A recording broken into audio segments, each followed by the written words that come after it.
It's been pretty rough for DreamWorks as of late. In the last several years, they made a whole host of mistakes. Executive mismanagement led to several films that were profoundly unappealing in concept as well as execution. Others were adapted from properties no kid had heard of, and changed too much to appeal to their parents' nostalgia. Even bankable films underperformed. Now, having been bought out by Comcast, they're locked to distribute their films under Universal, and if Universal can make The Secret Life of Pets an unstoppable juggernaut, they can help DreamWorks. But the trade-off of this purchase is that 20th Century Fox seems content to dump DreamWorks' remaining films under their agreement into theatres with minimal fanfare. Which brings us to Trolls, a film that had a lot going against it for the longest time. It went through many public cast and crew reshufflings, along with a structural overhaul. It was saddled with an outright vile teaser trailer back in January that's only just started fading from memory. It's based on another age-old property unlikely to evoke much nostalgia from other folks. Remember those Troll toys? Those wide smile dolls with the Technicolor hair? They were in the first two Toy Story films. Briefly. Barely. Trolls only got a teaser poster, which should be proof of how unconfident DreamWorks feels about this. But that's just what we know now. What about the film itself? Well, let's delve in. As the prologue tells us, the titular trolls are the happiest creatures the world has ever known.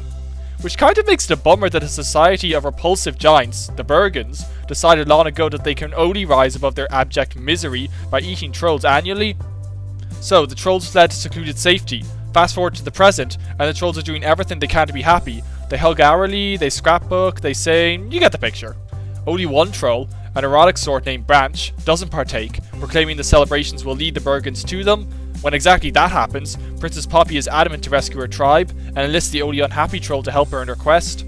So it's a very fairy tale setup, geared towards young children, which is fine. A film aimed exclusively at kids can be great if done with the right attitude, and Trolls manages to avoid appealing to adults in the typical wrong ways. It's not layered with excrement jokes for the little ones and obscure references and innuendos for the older ones. That's a good step.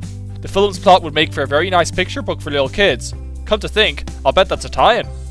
The film's kind of a jukebox musical, which means it uses different types of music throughout. You've got covers of age-old pop songs, a couple of new ones, an acoustic song, and a Broadway number.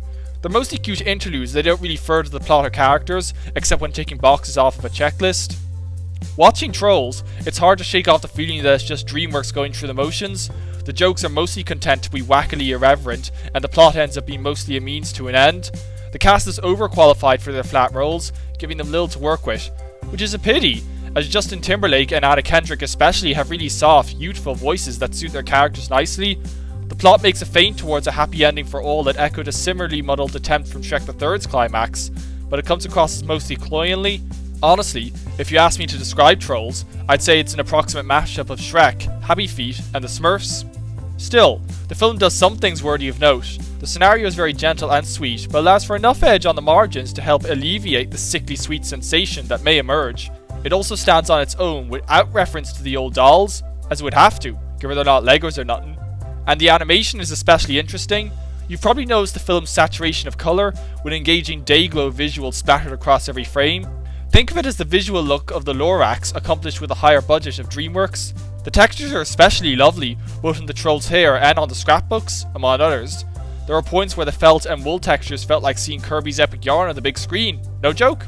The film's look does get visually fatiguing, but it has a certain allure on the big screen that can't be replicated elsewhere. One sequence actually uses this colour, or lack thereof, to further the story and character, and not just as window dressing for the retinas. It may not be cinematically challenging, but it sure felt deserved. As far as a film for little kids, the ones at my screen seem to love it, so it's a safe choice for parents, if you can avoid having to buy excessive tie-ins. But kids deserve better than this, as do their parents. Trolls may do some things of interest, and it's better than I figured for the longest while, but that's not enough to rise above a typical so-so effort from DreamWorks. That may appeal to you, so see it if that's your type of thing. Otherwise, I'd advise waiting for Moana. Thanks for watching the review, folks. As always, I'm your host, Mike of Cartoon Karma. If you like what you saw, leave a like or a comment. That'd be pretty neat. Subscribing would be even neater. Or you can check out my other videos, where I cover animation of all shapes and sizes. Perhaps you even follow the channel on Facebook and Twitter. All your choice, but it sure brings a smile to my face. Until next time, folks.